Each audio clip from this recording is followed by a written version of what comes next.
The service is beyond compare. The burgers are beyond compare, which is why I will never be good looking enough to match my wife. But I would like to bring my first stand-up to the stage. I am thrilled to introduce Amber Amazing sometimes, Cheryl Kaiser all the time, the fabulous and funny Ms. Cheryl Kaiser. Thank you.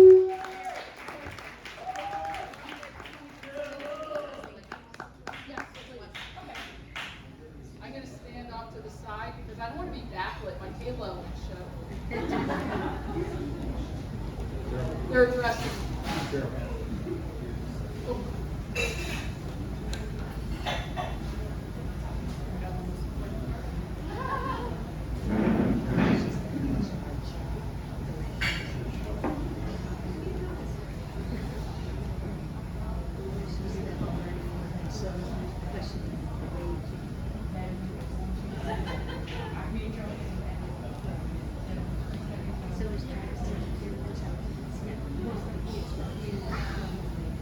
Pause this show for station identification.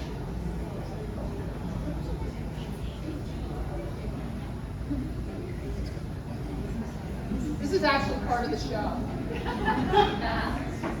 we want to thank all the people on the side. I know I just look like a stage manager, but I don't. I know. The three people that understand lesbians. So let me explain. Has anybody here ever seen an episode of Law and Order? Yeah, we've got like hands in the background. Yay! You ever seen those episodes of Law and Order where there's always the angry woman when they do the Broadway show, and the angry woman comes out with the headset on? And my wife looked at it the one time and she's like, why does it? Now my wife, bless her heart, is a genius, again, a professor, does not know the entertainment world. And finally, after the third or fourth episode, she looked at me and said, why is there always an angry lesbian? And I was like, honey, their official title is stage manager. I love my theater people because they're like, it's true. We wear cargo shorts and yell at the talent. Cheryl, get up here. Cheryl, really? Oh, see, look, we can do it down here. This is actually my whole show right there. That was Cheryl. She is Cheryl Kaiser, our stand-up mime. There you go. That was beautiful. I'm the worst mime. I'm just like, I'm in a box. What? Bubble. You like this? In a bubble. She is in a bubble. There is nothing My more feet fun than randomly being under a stoplight or a spotlight. How are we doing? Are we good? We can always do this here. Cheryl, look, this part seems to be fabulous. I have a bold voice. Cheryl has a bold voice. Let's see what we've got. I've been able to speak over large groups of people. I like to speak over everyone in every room I'm in. Yeah. We're good. I think we found the floor. That's the problem with the Railyard. They have incredible time, incredible talent, incredible food, and no lesbians. Sharon, can we get that fixed? We gotta hire a lesbian. I like the one overly hearty laugh. I think he's saying Are we good? All right. we have the official nod. We have the official nod. We have the official nod. Okay. Let's try this one more time. For those of you who weren't aware, this is Scranton Improv Comedy, which means that we go with whatever is happening. And I'm going to bring to the stage, sometimes Amber Amazing, always Cheryl Kaiser, the fun and fabulous Ms. Cheryl Kaiser.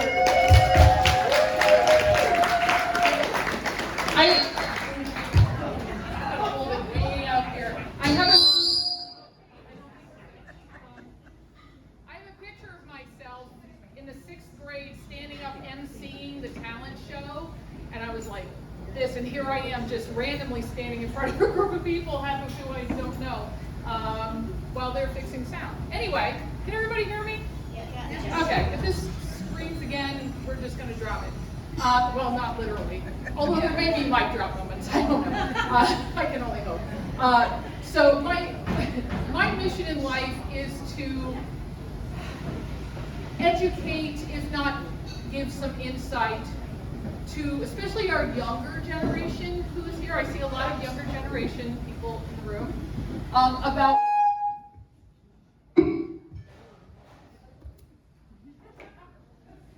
what your life is going to be like when midlife comes knocking. And actually, it's not really knocking, it's more like a runaway tractor trailer of hormones that flattens you like that melted puddle of ice cream off of your waffle cone of life.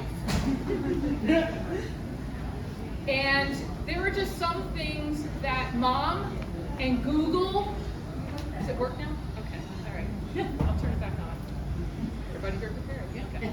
Can you hear me? All right. Yeah. There are some things that Mom and Google and TikTok just cannot teach you on a computer, or even just like, oh honey, this is what's going to happen to you. I hated those talks. So it's my job to help you with that. So midlife, if we want to think in terms of regular old math, I would live to be about 120 at this point. So I'm in midlife, I'm going to live to 120, which is going to leave a very long legacy of failed anti-aging creams, and it means 15 more presidents. So, puberty, well, there's puberty, and then there's middle age. It's the same thing, except this time you have a credit card, you have a driver's license, and beer. Well, all right, so some of us may have had beer in puberty. We won't talk about that. So, when midlife came roaring through and left me a puddle in the road, is when Amber, my sassy alter ego, emerged. And thank goodness, because somebody had to keep me from turning into my parents. And I mean, look at me, it would have been all downhill. So I need Amber to keep me in line, to keep me young. And I'm still like having nightmares over the checks that she wrote that my body and mind should definitely not have cashed. For instance, the new neural pathways I had to forge when I said yes to what I thought was a great idea, to become a drummer in a bagpipe band that marches almost every weekend for miles, carrying a very heavy drum on the front, so yes. And I'm not coordinated either, but that's a whole different story. And saying yes to, oh, what a great idea, let me learn to drive the fire truck. And then sitting in the seat and wondering, how am I going to remember what all those knobs and buttons are for? Wait, brake? Oh, water dump? No, we don't want to touch that. The one thing I'm going to take control of as Cheryl is the intriguing idea of hang gliding. I think I'm just going to leave that to my imagination and be happy with that as it is. So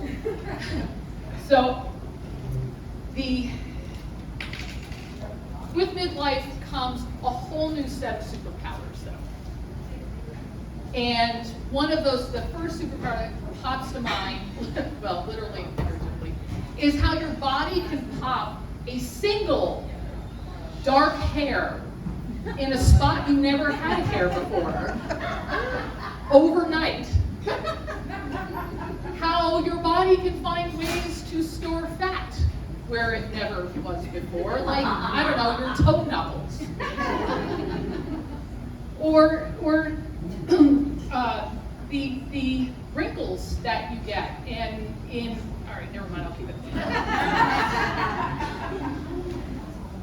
So with these superpowers, there also comes, part of it is the vocabulary, and new definitions to everyday words. So, for example, the other day on Facebook, a friend of mine posted, what is the first thing that comes to mind when you hear the word abundance? Now, some people will be like, abundance of joy, abundance of peace. My immediate response without thinking was the abundance around my waistline. They never thought of that before. They thought that was funny.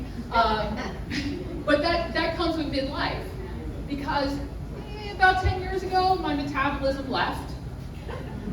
It was an ugly, sad day when I hit yes on the Beachbody On Demand membership, and my metabolism decided that was literal, and she took my Beachbody, the Beachbody I had and was promised, and she's now somewhere in the Caribbean. So I would like to ask that anybody who sees my metabolism hanging out on the beach with my drink and my bag of cheese doodles, take them away and ask her to please tag me on an Instagram reel, so at least I know she's alive and well. But that's not everything. Now we have memory. Mind is a butterfly. So it's like every day is a game of hide and seek. Where's my phone? Where are my keys? Where's my husband? Oh wait, no, we're always in the same 2 square feet because he's retired. I haven't been able to lose him yet, that's good. So then it's like memory roulette. I can remember my kindergarten teacher, but I can't remember why I'm standing in the frozen aisle of the grocery store. So a lot of people discover themselves in midlife. You know, Amber discovered me. But I discover myself every day, and you will too. You'll walk into the other room, and there you are. You don't know why, but you're there. And if you're really easy to talk to, I'm very easy to talk to. I talk to myself all the time. I work through, okay, I was in the other room. I was thinking about what? What brought me into this room? Let's see. Maybe I should, what was I? Well, while I'm here, I'll clean. And then I'll walk back in the other room. Oh, that's it. Walk back again and still forget why I went. So there's the memory thing. And the self-talk, helping yourself through it is great. That is, if you can hear yourself. So midlife is also very symphonic. You didn't know that, did you? So we have the pops, right? Usually a snap, crackle, pop through your joints. There are the melodies of the like classical and trying to stand up straight after sleeping all night on a bed that may not be quite comfortable enough. But most of all, is the sound of a rattle. Now, not a grandbaby rattle, that would be too cute, not funny. Well, it could be. But the maraca of the Aleve bottle. Like clockwork in the bathroom every 4 hours. That's how I know where my husband is. Every 4 hours now that he's retired. Although, truth be told, he can find me the same way. So, that is, like I said, if you can even hear what's going on. But that is a completely different show, and that'll be one after my hearing, after being a bagpipe band, has completely left the building. So, all that being said, I would like to raise a toast to everyone in the room. I wish you well in your midlife. If you are in midlife, bless your heart. Let's party. And may your midlife, may you be who you decide you want to be.